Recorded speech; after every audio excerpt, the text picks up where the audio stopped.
नमस्कार, स्वागत है आपका क्राइम रिपोर्टर की स्पेशल सीरीज सुपर कॉप में। पुलिस इन्वेस्टिगेशन से जुड़ी अनसुनी कहानी, इन्वेस्टिगेटिव ऑफिसर की जुबानी।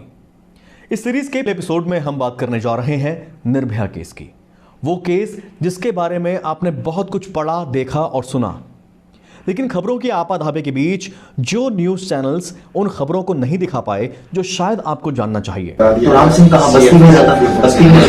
बस्ती में रहता है। तो आप मतलब लोकल पूछा गया ये बस किस कौन चला रहा है? हाँ, लोकल पूछा गया। वहाँ कुछ आदमी थे जिनकी वजह से पूछा गया कौन है, उसको बुलाया गया, उसने देखा तो अकेला। क्योंकि राम सिंह का नाम तो आपको पहले ही पता लग गया होगा, जब ऑनर नहीं बता दिया होगा वो चलाता है गाड़ी। जी जी जी, राम सिंह के बाद। लेकिन उसमें मिस्टीरियसली उसके दोनों जो है ना, वो जो ऑपरेट वो उसके कंडक्टर थे, क्लीनर जो भी थे, वो वहाँ मौजूद नहीं थे। ठीक है, उन्होंने पूछा कहा कि वो तो चले गए बिहार, एक को कहा कि बिहार चला गया, एक कहीं और चला गया। ये राम सिंह ने बताया? हाँ। तो राम सिंह से जब पूछताछ की तो बहुत ज्यादा पहले तो उसने एक्सेप्ट नहीं किया कि मैं तो ये काम कर रहा हूँ, वैसे गाड़ी धोनी थी, ये था वो था। लेकिन जैसे रोड मिली तो हमें पता लग गया, डिटेल इंटरोगेशन हुई। उसके बाद उसने करीबन 2-3 घंटे के बाद डिस्क्लोज किया कि yes he was involved in this crime. इसमें और क्या क्या कहानियां गढ़ी आप लोगों की? कहानियां बहुत गढ़ी की जी। ये है कि मैं तो यहाँ गाड़ी चलाता हूँ, गाड़ी मैं तो यहाँ धोता हूँ, मैं सो रहा था, मैं तो रात को साफ करी थी, मुझे लेके उस गाड़ी को लेके जाना था, इसमें रोड नहीं है। और ये जो पेंट वगैरह है, ये जो ब्लड वगैरह पेंट वगैरह जैसे यूजुअली जो है आदमी, और मैं कहीं गया नहीं तो उसका फोन की फिर हमने लोकेशन ली, उसका सारा हमने रूट बनाया रात का कि कहाँ का इसका मूवमेंट था। जहाँ वो रात को रहा उसको फिजिकली वेरीफाई किया। अच्छा, रात को रहा भी था? हाँ, जहाँ जहाँ वो रहा। हाँ, तो वहां पर हमें करीबन उसको 3-4 घंटे लगे उसको इंटरोगेशन में। और उसके बाद हमें एक्चुअल पिक्चर पता लगता है कि ये आदमी इन्वॉल्व है इस केस में। उसने कन्फेस किया कि यस ही इज इन्वॉल्व। और फिर जो उसके साथ आदमी उसमें इन्वॉल्व थे उनके उन्होंने फिर नाम बताया जिसको। राम सिंह आपने बताया कि अगले दिन आप राम सिंह तक उसी 4 बजे 17 तारीख को 4 बजे पहुंच गए थे। राम सिंह ने क्या बताया रात में वो कहाँ रुका था, ये गाड़ी कहाँ ले गया था, ये क्राइम करने के बाद कहाँ गई थी गाड़ी? वो गाड़ी उसका कहना था, हालांकि वो चीजें बहुत ज्यादा वेरीफाई नहीं हुई, कि वो तो नोएडा की तरफ चला गया था। और नोएडा से घूमता रहा, मगर उसने अपने मालिक को कांटेक्ट किया नहीं किया। फिर सुबह यहाँ आए जी, मैं वहां से रात को आया, फिर मैंने गाड़ी धो दी, फिर मैं सो गया। सुबह मुझे गाड़ी को लेके जाना था, मैं अपनी गाड़ी लेके चला गया। पैसेंजर नहीं बैठाई मैंने, क्यों नहीं बैठाए, क्लीनर कहाँ गया, क्यों नहीं गया। तो वो सारी की सारी रोड के बारे में क्या होता है? रोड की बताया कि रोड मेरी ये टूल बॉक्स की रोड्स हैं जो हाँ ऊपर रखे। और खून के बारे में क्या होता है? खून के लिए वैसे पेंट वगैरह लग गया होगा, या जो है उसका कोई मतलब वो सेटिस्फैक्ट्री उसका एक्सप्लेनेशन नहीं दे पाया। तो वो एक during the course of investigation जो भी चीजें उसमें आई, लेकिन ये फिर इसके जो जैसे हंच होता है पता लग गया कि हमें ही इज इन्वॉल्व और यही गाड़ी हमारी इन्वॉल्व है। हमने इमीडिएटली उसको डीएनए के लिए गाड़ी को पूरी तरह से प्रिजर्व करा दिया। वहां से शिफ्ट होके किसी जो वहां पर कोटला के अंदर ग्राउंड, इस गाड़ी का डीएनए हुआ? हाँ बिल्कुल, गाड़ी का जो 2 दिन तक इसका सीएफएसएल और एफएसएल मतलब इसमें सीबीआई की सीएफएसएल उसका एग्जामिनेशन चलता रहा, फिंगरप्रिंट ब्यूरो का एग्जामिनेशन चलता रहा, उसका केमिकल जो भी, इवन उसकी गाड़ी की पत्ती वगैरह हटा के जो भी उसमें डिटेल्स हमें मिल सकती थी जो एविडेंस, क्योंकि हमारे लिए बड़ा इंपॉर्टेंट था। उसमें एक्यूज भी थे, उसमें जो हमारे विक्टिम भी थे, दोनों के डीएनए हमें मिलने के चांसेस थे। तो वो सारी की सारी चीजें जो है हमारे पास ये चीजें रही। तो उसके बड़े इंपॉर्टेंट से एविडेंस हमें मिल गए। और ऐसे ही फिर हमने जो है उसी के बेसिस पे उसके भाई को जो है, फिर दूसरे भाई जो उसका मुकेश जो ब्रदर था इसका राम सिंह का, वो रातों रात भी चला गया था। वो चला गया था, वो रहता कहाँ था? करौली राजस्थान में। ये करौली राजस्थान में रहते थे। तो वहां पर एक टीम मिली, वो टीम ने बहुत अच्छा काम किया। इवन नदी वगैरह चल रही थी, बारिश, तो उसने नदी क्रॉस करके जंगल में उसका एक रहता था ये। अच्छा। तो वहां पर मुकेश जो है उसको फिर गए, फिर वहां से हमें उसकी फोन वगैरह तो नदी पुलिस ने नदी क्रॉस करी? जी बिल्कुल, वो बड़ा ही सीरियस से था उस टाइम जो है, क्योंकि केस हम चाहते थे कि ये जल्दी से जल्दी कहीं ऐसा, क्योंकि जब दिल्ली से राजस्थान तो पार करके आरोपी को पकड़ा। यस एग्जैक्टली, बिल्कुल। जो टीम के 5-6 मेंबर्स थे वो घर में से मौजूद थे। कई तो उस नदी में भी जो है उनके साथ मतलब बहुत सस्टेन नहीं कर पाए, तो उसको पकड़ना ही मुश्किल हो गया। बस्से के साथ एक दूसरे को पकड़ के फिर वो गए और उसको भी फिर ऐसे ही लाए। तो that was the important time बहुत, क्योंकि प्रेशर बहुत ज्यादा हो चुका था डिस्ट्रिक्ट से कि एक ऐसा माहौल था राजेंद्र जी जब पुलिस के ऊपर बड़ा शक की निगाह से देखा जा रहा था। और बहुत ही पुलिस का जो मॉरल था बहुत ही डाउन था उस समय, क्योंकि एक तो प्रदर्शन इतने हो रहे थे और ये स्थिति पैदा हो रही थी कि क्या करें, उस समय इन्वेस्टिगेशन भी करनी थी, उस समय एक तरह से कहा जाए कि पूरी जो है इन्वेस्टिगेशन भी करनी थी, तो ये तमाम ऐसी चीजें थी जो लगातार चल रही थी। तो ऐसी सिचुएशन को कैसे टैकल किया आपने? देखिए मैं ये कहूंगा ये इन्वेस्टिगेशन अगेंस्ट ऑल ऑड्स थी। ये आपने एक टाइटल बड़ा अच्छा दिया, इन्वेस्टिगेशन अगेंस्ट ऑल ऑड्स। मतलब इसका प्रॉब्लम ये है कि आप इन्वेस्टिगेशन एक नॉर्मल इन्वेस्टिगेशन थी, तो केस हमारे लिए बहुत इंपॉर्टेंट था। दूसरा ये केस अगेंस्ट विमेन था और बहुत ही सीरियस इंजरीज थी, ये तो था ही हमारे पास, तो ये तो हम ऑलरेडी एप्रिशिएट कर चुके थे। लेकिन जैसे इस केस का मीडिया को, पब्लिक को पता लगा, तो इन्वेस्टिगेशन जब पार्ट आया, जब अरेस्ट का पार्ट आया, तब तक जो है पूरा देश जाग चुका था। जितनी भी हमारी रेगुलेटरी एजेंसीज हैं वो एक्टिव हो चुकी थी, हर कोर्ट के द्वारा मॉनिटरिंग जो है वो स्टार्ट हो चुकी थी। तो मैं ये कहूंगा कि 18 तारीख से, हालांकि 18 तारीख तक हम इस केस में सब्सटेंशियल इन्वेस्टिगेशन, तो आपने बता दिया, आप मुकेश को पकड़ लिया था आपने और नदी पार करके पकड़ा था मुकेश को। 18 जब तक हमें ये जो चीजें रही तब तक हम 18 तारीख को हम 3 अक्यूज पकड़े, हालांकि 2 भाग में, लेकिन सुबह पता लग चुका था मीडिया को और देश को। तो हम ये कह चुके, हम क्रैक ऑलरेडी इस केस को पहले ही कर चुके थे। तीसरा आरोपी कौन पकड़ा गया था? जैसे मुकेश को राजस्थान से लाए उसी दिन 18 तारीख को, क्योंकि 2 आदमी वहीं एक इसके रविदास बस्ती की ओर बता दिए थे, ठीक है, विनय और पवन जो लड़के थे, वो दोनों फिर हमने 18 तारीख को ही जहां थे वो भाग करके अलग कहाँ थे तो बता सकते हैं? कोई जिम वगैरह में था, कोई जो है अपनी छोड़ के छुपा हुआ था। तो वो जानना चाहते हैं लोग ना कि वो अब तो ये इन्वेस्टिगेशन, अब तो उनको सजा भी हो चुकी है, अब तो फांसी के तख्ते पर वो लटक चुके हैं। कहाँ थे वो दोनों? पुलिस जो है जब क्योंकि मुकेश तक आप लोग पहुंच गए थे, इसमें तीसरा आरोपी जो आपने पकड़ा, जब तक मीडिया को सबको पता लगा था, तीसरा आरोपी कहाँ से? देखो सस्पिशियस उनको पता लग गया था, जैसे राम सिंह और गाड़ी वहां से मूवमेंट हुआ, तो ultimately they got to know कि there is some police movement in the area. तो और तब तक लोगों को पता लग गया था कि बाकी आरोपी रविदास बस्ती की नहीं, हमें शाम को पता लगा था। ओके। रात जब वो डिस्क्लोज उसने पूरी तरह राम सिंह से, ने, हाँ, तभी वो पता लगा। और तभी आपने टीम भेजी तो वहां कोई नहीं था उनके? हाँ, उस टाइम वहाँ कोई नहीं थी। जब कोई नहीं थी तो अल्टीमेटली हमें पूरी दिन ट्रैप लगाना पड़ा टीम को। एसटीएफ की टीम थी वहां पर, उन्होंने दोनों ने ट्रैप लगाया। वापस आएंगे कोटला और एसटीएफ की दोनों एक ज्वाइंट टीम थी, उसका ट्रैप लगाया गया। ट्रैप लगाने के बाद फिर जो है वो अल्टीमेटली अरेस्ट हुए। एक कोई जिम में काम करता था, एक जो है फ्रूट्स वगैरह की रेडी वगैरह का काम करता था। तो उनका मूवमेंट डिफरेंट है, आप जानते हो, जब आदमी सामान बेचता है तो कहीं कहीं उसका मूवमेंट रहता है। लेकिन पूछते पूछते ट्रैक करते हुए, क्योंकि हमारे लिए था कि अगर बाई दी आ गए, इनको पूरी तरह से कंफर्म हो गया तो दे में एस्केप। नहीं, लेकिन आपने जैसे बताया कि उनको अंदाजा था और इसी वजह से वो रात में नहीं आए थे।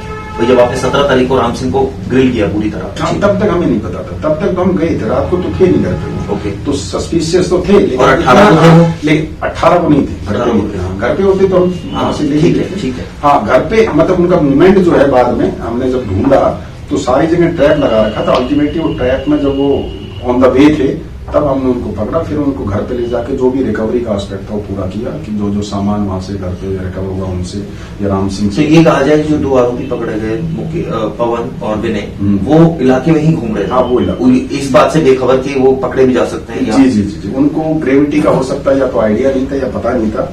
इतना सीरियस केस करने के बाद वो अपनी रूटीन की एक्टिविटी में चले गए थे। पर ये जरूर है कि वो उन्होंने अपना घर छोड़ दिया था। तो उनकी फैमिली मेंबर्स में कोई नहीं था? नहीं, फैमिली थी, पूरी कंप्लीट फैमिली थी। तो उनसे जब पूछताछ हुई तो उन्होंने कुछ बताया होगा थोड़ा? पुलिस की चीजें अगर हम फैमिली के पास जाके पूछताछ करना स्टार्ट करते हैं तो अल्टीमेटली फैमिली उनसे पूछेगी, अल्टीमेटली वो और आगे बढ़ जाएंगे। नहीं तो फैमिली से जब आपने पूछे थोड़ा बहुत, तो बिल्कुल नहीं पूछा, पूछना चाहिए। देखो, हमें जब एक आदमी का पर्टिकुलर पर्सन अगर आइडेंटिफाई हो जाए, और जब भी आप उसके आसपास की चीजों को छेड़ोगे, तो अल्टीमेटली वो आदमी एक्टिव हो जाएगा। अभी तक वो एक्टिव था। इसका मतलब पुलिस को ये अंदाजा था और इसलिए शांत थी पुलिस? नहीं, शांत नहीं थी पुलिस, बिल्कुल शांत नहीं थी। अगर पुलिस को वहां मिल जाते तो वो ये ले ही लेते। वो तो अगले दिन 18 को, देखो ना, 16 के बाद पुलिस को पता लग गया था कि 17 की शाम तक हमें पता लग गया था। आरोपी 9-10 बजे के आसपास कि आरोपी इसमें ये भी है। अब जब इतना पता लग गया था तो एक टीम तो हमने राजस्थान उसी टाइम भेज दी जब उसका पता लग गया, क्योंकि हमने फोन से कनेक्ट कराने की कोशिश करी उसको कहा हाँ जी फोन है, जिससे फोन किया उसको हमने अपने साथ ही ले लिया, बैठा लिया, जिससे कन्वे ना कर पाए वो कि पुलिस ने फोन कराया था कैसे। तो एक तो चीज वहां से चला दी हम कि हम नहीं चांस देना चाहते थे उसकी बात करे कोई, वो वहां से भी करौली से भी आके कहीं गुजरा, क्योंकि दूसरे केस में ऐसा हुआ उसमें एक केस में। तो ऐसे इस वजह से हमने बहुत ज्यादा उसको डिस्क्लोज नहीं किया, डिस्क्रीटली वॉच रख के और उनको अरेस्ट किया। तो ये था। उसके बाद दोनों कैसे अरेस्ट हुए? दो जो चीज थे जो दो आरोपी बता रहे हैं, जो इसके बाद दो, देखो सबसे पहले राम सिंह हो गया, उसके बाद विनय, उसके बाद उसका मुकेश जो है उसको हमने राजस्थान से लिया।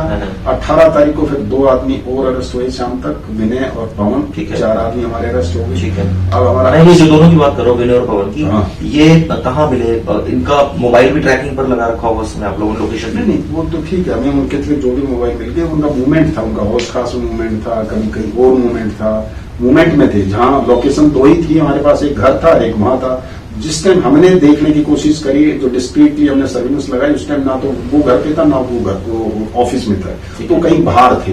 तो जैसे पर वो जो ट्रैप लगा रखे थे, जैसे वो आए तो उस टाइम फिर वो ट्रैप घर से जो है वहां पर रोहिदास बस्ती से उनको, ओके ठीक है। तो इसके बाद फिर हमने उनको अरेस्ट किया, जो भी उनकी रिकवरी, उनके इंस्टांस से जो रिकवरी होनी थी वो सारी की सारी रिकवरी की गई।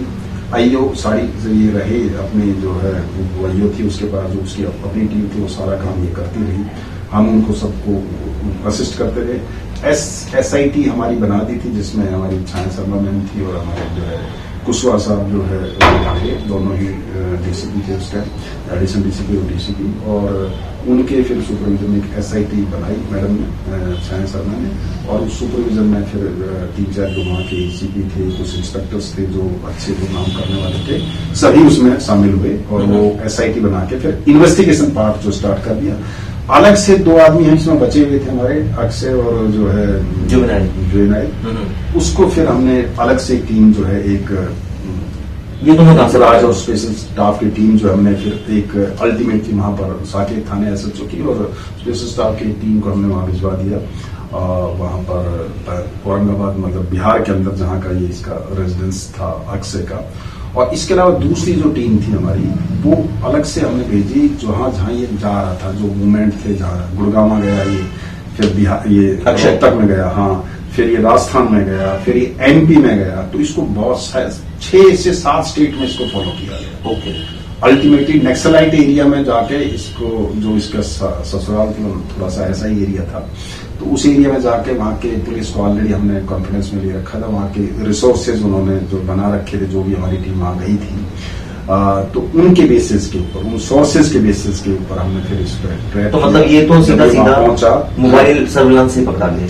नहीं, मोबाइल सर्विलेंस नहीं, मोबाइल का तो मूवमेंट वो कर ही नहीं रहा था। उसने कपड़े कहीं लगा दिए थे, छपा दिए थे, वो मूवमेंट कर रहा था, वो अपनी अपनी जहां गया, जहां जहां उसने काम किया था पहले, उन सब कामों के पास गया था। लेकिन वो कहते हैं जब क्राइम करता है तो आदमी बड़ा अनइजी रह जाता है, उसका मन नहीं लगता।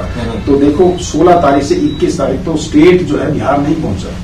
ओके, अपने घर नहीं पहुंचा? घर नहीं पहुंचा, वो घूमता ही रहा, परेशान। अल्टीमेटली जब 21 तारीख को वहां पर पहुंचा, घर पहुंचा अपने 21 को? हाँ, 21 को घर बजाय वो कहीं और पहुंचा। लेकिन जैसे उसका वहां मूवमेंट हुआ एरिया में, तो सोर्सेज ने हमें बता दिया कि यस ये जो है आ गया है। तो इमीडिएटली जो हमारी टीम थी उसने वहां पर उसको पकड़ लिया और उसको यहाँ पर वापस लेके, हाँ। ये चीज दर्शक भी जानना चाह रहे होंगे, बड़ी इंटरेस्टिंग चीज है। जैसे आपको पता है मूवमेंट हम लोग ट्रैक कर रहे थे कि ये आरोपी यहाँ पहुंच गया है, 6-7 स्टेट्स क्रॉस कर गया, तो वो जो मूवमेंट थी वो आपको कैसे पता लग रहा था यहाँ पहुंच गया? क्योंकि हर जगह मैनुअल आपने वहां उसके घर के आसपास तो जरूर लगा रखे होंगे, जो बिल्कुल एकदम स्पेसिफिक जानकारी आपको दे दी कि आ गया, लेकिन ये मूवमेंट का आपको कैसे पता चल रहा था? ये देखो, कोई भी एक कंटेक्ट थ्योरी होती है कि पुलिस इस पर काम करती है। कंटेक्ट का मतलब है कि आपने पहले तो फोन यूज किया है ना, पहले काम भी किया है, तो आप कम्युनिकेशन भी करते हैं, कम्युनिकेशन भी करते हैं तो अपने लिंक भी छोड़ते हैं, ठीक है। और जो इन्वेस्टिगेशन हुई है राम सिंह से या जो बाकी पकड़े गए थे उनके थ्रू पता भी लगा था कि उसका क्या प्लान था, कहाँ जाना था, क्या करना था। अच्छा, तो ये सारी चीजें मिला के जब किसी की CDR पढ़ते हो, किसी की मोबाइल डिटेल्स पढ़ते हो, तो उसके जो कंटेक्ट जिनसे बात करता रहता है वो सभी है। तो उसमें राजस्थान के भी, MP के भी, रोहतक के भी, बिहार के भी सभी कंटेक्ट्स है, उसके फैमिली मेंबर्स के भी कंटेक्ट्स है। तो एक रिसर्च वर्क है पुलिस का। एक हमारी इलेक्ट्रॉनिक टीम है, वो रिसर्च वर्क कर रही है। दूसरी टीम ग्राउंड के अंदर है। तीसरी टीम ट्रेडिशनल जो सोर्सेज हैं उनसे बात, मतलब ट्रेडिशनल जो इन्फॉर्मेशन नेटवर्क है उससे बात करके पहुंचना है। तो ये यही एक एक्सपीरियंस है पुलिस के पास। अदरवाइज तो लेकिन भी आपने भी खुलासा नहीं किया कि आपने ट्रैक कैसे किया, ये हो सकता है आप नहीं बताना चाह रहे हो। नहीं, ऐसा नहीं है, ऐसा कुछ नहीं है। ट्रैक सभी पुलिस ऑफिसर से इसमें महारत हासिल है सभी को, और सभी ये काम बखूबी करते हैं। आज नहीं, हम ये चाहते हैं आजकल तो फेसबुक और पता नहीं कहाँ वो भी एक एडवांस टेक्नोलॉजी आ चुकी है। तो टेक्नोलॉजी का और ट्रेडिशनल, क्योंकि आपके लिए बड़ा मुश्किल रहा होगा, क्योंकि जो आदमी फोन का इस्तेमाल नहीं कर रहा है और जो भाग रहा है, जो अपने घर पर भी नहीं है, तो ऐसे में पकड़ना। फोन का उस टाइम इस्तेमाल नहीं करता, फोन का पहले तो इस्तेमाल किया था। ओके, हाँ, तो he had already left his contacts. Okay, contacts theory का मतलब ये है कि जो उसके पहले कॉन्टैक्ट्स हैं वो ओके, बदल नहीं सकता ना। ओके, तो जैसे जैसे कॉन्टैक्ट्स पे जाएंगे तो सब मूवमेंट अल्टीमेटली उनसे पता लगेगा। ओके, गुड़गांव आ गए, बताया कि यहाँ आया था, ओके, ये बता उधर गया, तो उसने ओके, बताया यहाँ गया। तो ये ट्रेडिशनल काम कर रहा है, बड़ा मतलब सिस्टमेटिक ढंग से काम किया गया था। और मैं ये वैसे बहुत ज्यादा पुलिस का काम है, वैसे इसमें कोई बहुत बड़ी प्रेस नहीं, लेकिन ये वाकई में प्रेस वर्क था। जो टीमें उस टाइम लगी थी, कितनी सेंसिटिव केस में अपना पूरी उन्होंने ताकत लगा रखी थी कि कोई क्लू छूट ना जाए, ये आदमी चले नहीं जाए। क्योंकि वहां पर आप तब देखते, जो आपने क्वेश्चन पूछा था अगेंस्ट ऑल होप्स, मैं बताना चाहता हूं कि पुलिस जब काम कर रही थी, इन्वेस्टिगेशन का स्टार्ट कर रही थी, तो उसमें हमारे ऑफिस का सब आगे पीछे से ब्लॉक कर रखा था। जेएनयू के मुझे याद है हम लोग कवर करने आते थे, हमने बस भी कवर की थी, आपने छत कौन से सीढ़ी पर खड़े जा कर सकते थे, क्रिमिनल्स को अंदर ले जाना, उनको कैसे कुदाना, कैसे ले जाना, एक यहाँ पर, दूसरी तरफ वहीं से अरेंजमेंट्स पे हमारी टीम में जा रही थी। नई दिल्ली में जो अरेंजमेंट था वहां वो। अब तक पुलिस कुछ आरोपियों को पकड़ चुकी थी, लेकिन एक आरोपी अभी भी फरार था, और ये वो आरोपी था जो इस केस में मुख्य आरोपी था। बताएंगे आपको आगे कैसे पुलिस ने इस आरोपी को धर दबोचा। जारी है इन्वेस्टिगेशन से जुड़ी अनसुनी कहानी सुपर कॉप की जुबानी। देखते रहिए क्राइम रिपोर्टर।